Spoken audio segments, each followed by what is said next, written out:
Welcome back to this channel. I am Proud Muluri, the host of History and the Bible, and this is episode 2 about the Cushites. Our guest speaker is still Sanya Emmanuel. Thank you and continue supporting us. The guest speaker, it's your time. In our previous video, we looked at Mizraim, the progenitor of the Africans of Lower Egypt and the Philistines. Today we're going to look at Cush, who was the firstborn of Ham, and Ham was the lastborn of Noah. Keep in mind that genealogies denote common ancestry and not modern language classifications, whereby some descendants of Cush could be Semitic speakers according to modern language classifications. So we know that Noah was the father of Ham, and Ham the father of Cush. Then Cush had sons, Seba, Havila, Sabta, Rama, Sabteka.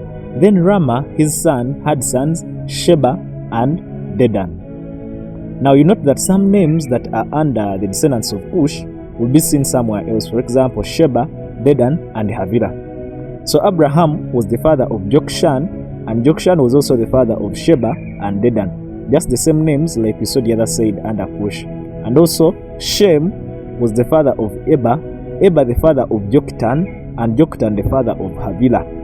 But then the Havila that is under Joktan is near Israel, and the kings of Israel would go fight there without using ships, but the Havila of Cush was far off.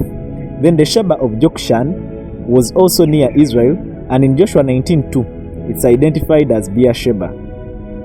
So Cush's descendants settled in a region south of Egypt in present-day Sudan and the countries in the Horn of Africa.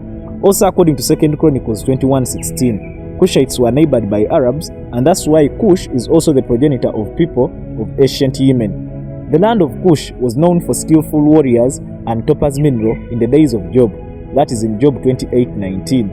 You should know that Job lived slightly before Abraham.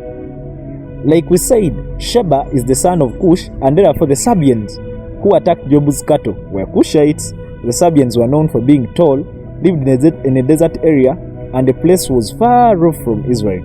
That is according to Ezekiel 23:42 and Joel 3:8. To access the land of Cush from Asia, you needed a ship, and the Cushites were skillful makers of papyrus boats, which they used for navigation. That is in Isaiah 18:2 and Ezekiel 30:9. Isaiah 18:2 describes the Cushites as being tall and smooth-skinned. They were dark-skinned just like the Midianites, who were descendants of Abraham through Keturah. You can read that in Jeremiah 13:23 and Numbers 12:1. This also tells us that Keturah, Abraham's wife, might have been a Cushite. Upper Egypt, such as Thebes, had Cushitic culture. That is in Nahum 3:8. The land of Cush is described as a land divided by rivers, and in fact one of the rivers that flowed from Eden passed through Cush. That is in Zephaniah 3:10. Arabs called the land of Cush Nubia, whereas the Greeks and Romans called it Ethiopia. Cush was also the father of Nimrod, the mighty warrior, who established his kingdom cities of Babylon and Assyria. Also in Israel, there were many Cushites. After the death of Absalom, the commander Joab sends a Cushite, who was an Israelite, to take the news to David, that is in 2 Samuel 18:21. At a certain period of time also, Cushite kings conquered Lower Egypt and ruled there as pharaohs. Among such Cushite pharaohs is Tirhaka, who ruled in the days when Sennacherib attacked King Hezekiah of Judah. In those days, Cush was amongst the strongest empires with Assyria and then Babylon. During the reign of Rehoboam, king of Judah, a Libyan pharaoh who was ruling over Egypt attacked Jerusalem with an army that included Cushites, and they carried off the treasures of the temple and of the royal palace. But also during the reign of Asa, king of Judah, a Cushite ruler named Zerah marched against Judah but lost this battle despite having a vast army, for the Lord was with Judah. That is in 2 Chronicles 14:12. Ebed-Melech, a Cushite but an official in the royal palace of Judah, saved the prophet Jeremiah out of a cistern that was meant to kill him. That is in Jeremiah 39:18. This Cushite guy was a believer in God, and that was before any European. And he ain't the first. You can check in Zephaniah 3:10. When the Persians conquered Babylon, their empire stretched from India to Cush. In Acts 8:17, a Cushite believer in Judaism from the palace of Candace the queen, is baptized to Christianity by Philip.